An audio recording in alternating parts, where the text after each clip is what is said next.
Assalamualaikum warahmatullahi wabarakatuh. Alhamdulillahirabbil alamin. Wassalatu wassalamu ala sayyidil mursalin sayyidina Muhammadin wa ala alihi wa sahbihi ajmain, amma ba'du. Meneruskan pengajian kitab Bughyatul Falah fi Ta'liqi Dhawil Misbah karya Yai Hasyim As'ari Tebuireng Jombang yang ditaklek oleh sahabat saya Al-Ustadz Muhibbin Wahid. Meneruskan pengajian yang sebelumnya, yaitu tentang masalah yang nomor 4. Bismillahirrahmanirrahim. Ar-Rabi'atu, masalah yang nomor 4. Yustahabbu ayyakuna az-zawjatu bikron illa liudrin kadu fi'alati anil iftidot aizalatil bikarah. Disunatkan kalau mencari istri, disunatkan mencari istri yang masih bikr, yang masih virgin, kecuali karena ada uzur. Contoh dari uzur yaitu alatnya si laki-laki lemah, tidak bisa untuk melepas keperawanan seorang perempuan. Dalam tanda kutip mungkin terkena penyakit atau impoten dan lain sebagainya, maka kalau gitu mencari yang sudah thayyib.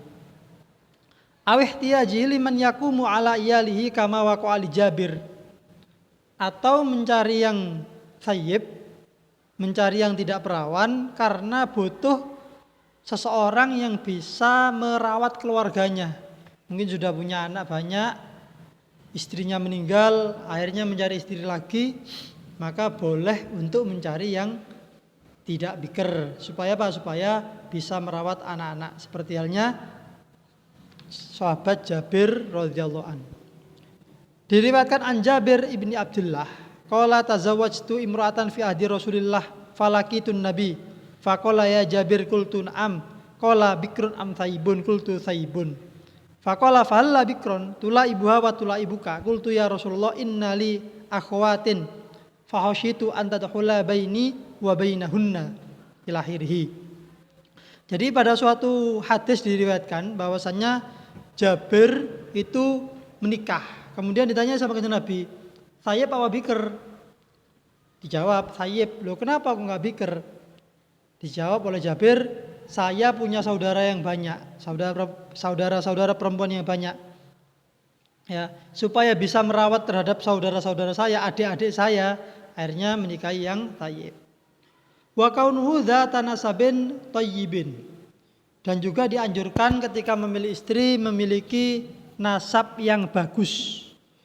Ya. Nasab yang bagus itu tidak mesti anaknya kiai, tidak mesti anaknya ustadz, anaknya ulama.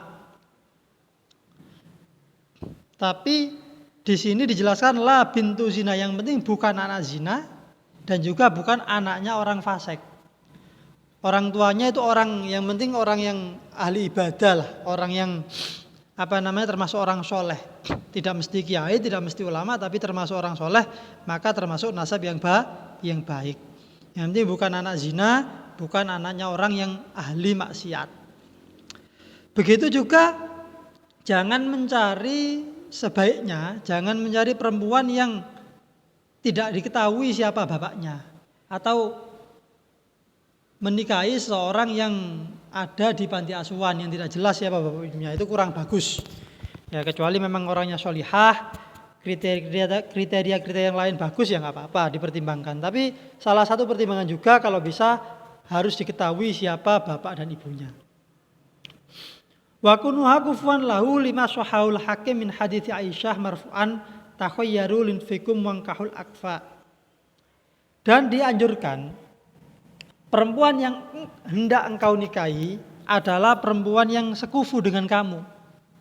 Sekufu itu apa? Sejajar. Ya, seandainya mungkin dari segi keturunannya, nasabnya sama-sama santri, sama-sama anaknya santri, atau mungkin dari segi kekayaannya sama-sama orang menengah seandainya, atau sama-sama orang kaya dan lain sebagainya.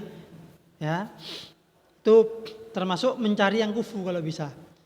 Karena ada hadis yang diriwayatkan dari Aisyah radhiyallahu anha, takhayyaru linutfikum wankahul akfa. Pilihlah, ya, pilihlah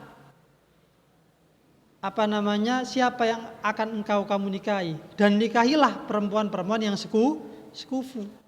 Ya, maksudnya kita kan dalam memilih istri itu kan nggak boleh sembarangan. Dianjurkan untuk memilih yang sekufu. Wa kaunuha waludan, dan juga disyaratkan lagi, dianjurkan lagi, yaitu perempuannya yang banyak anaknya. Dalam arti berpotensi untuk memiliki anak yang banyak. Oh, ini kira-kira gampang dua anak ini. Lah, itu termasuk anjuran kita memilih perempuan yang berpotensi memiliki probabilitas untuk memiliki anak yang banyak. Wa yurafu fil bikri bi aqribiyalah. Kita bisa mengetahui bagaimana ini kalau perawan, ini gimana kira-kira anaknya bisa banyak apa enggak? Dilihat dari saudara-saudaranya. Kalau dia perempuan dilihat dari kakak-kakaknya. Oh, kakaknya anaknya 5, anaknya 7. Nah, itu dianjurkan untuk kita nikahi. Wa kaunuha wadudan, dan juga dianjurkan juga perempuan yang mencintai kita, yang memiliki rasa cinta kepada kita. Karena ada hadis tazawwaju alwaduda fa inni mukatsirum bikumul umam yaumal qiyamah.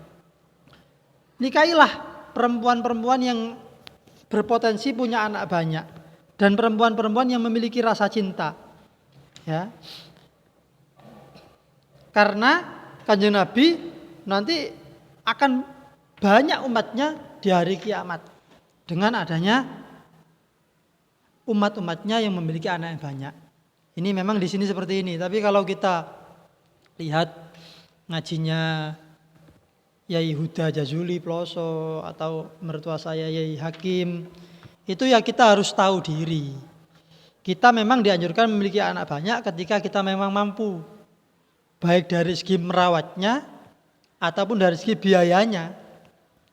Kita harus tahu, oh istri kita ini merawat anak satu kesulitan.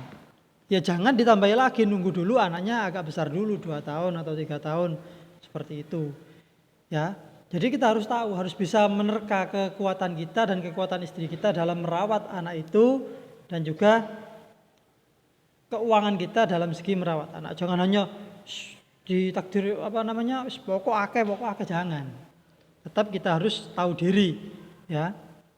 Balighatun illa li hajatin, dan juga dianjurkan kita memilih istri yang sudah baligh, ya. Jangan yang masih bocil. Apalagi di Indonesia. Di Indonesia ini kan memang peraturannya kan harus berapa? Ada yang 18 tahun ke atas, ya. Kalau di bawah 18 tahun nanti ada sidangnya. Nah, itu kita memang dianjurkan untuk milih yang baligh, kecuali karena ada hajat. Kenapa kok dianjurkan milih yang baligh? Karena kalau kita menikahi anak yang masih kecil, kita harus mengajari sholat dan lain sebagainya, malah akan sulit. Maka dianjurkan untuk memiliki istri yang sudah baligh. Khafifatul mahri, dan juga dianjurkan untuk yang ringan maharnya. Mencari istri yang maharnya tidak terlalu memberatkan. Ya, belum Dek kamu saya nikahi, berapa maharnya? 1 miliar Mas. Wah, itu sudah tidak masuk akal itu. Meskipun ayu koyo apa, kalau memberatkan ya itu sudah tidak masuk kriteria yang dianjurkan. Ya, yang bisa yang khafiful mahri, yang maharnya yang ringan, ya 500, 1 juta, 2 juta mungkin. Tidak terlalu memberatkan, ya. La mutallaqatun yarghabu fiha mutallikuha. Jangan menikahi perempuan yang sudah ditalak, yang masih dicintai oleh mantan suaminya, atau si perempuan masih mencintai mantan suaminya, jangan. Karena nanti jenengan akan kesulitan, ya, dicurhati terus malah bahaya. Ghairu dzati qarabatin qaribatin, dan juga bukan kerabat yang dekat. Dianjurkan kita itu jangan menikahi sepupu, itu anjurannya. Jangan menikahi kerabat yang masih dekat. Kalau agak jauh enggak apa-apa. Contoh mintelon ataupun mungkin sebuyut atau secanggah enggak apa-apa. Tapi kalau sepupu itu kurang dianjurkan.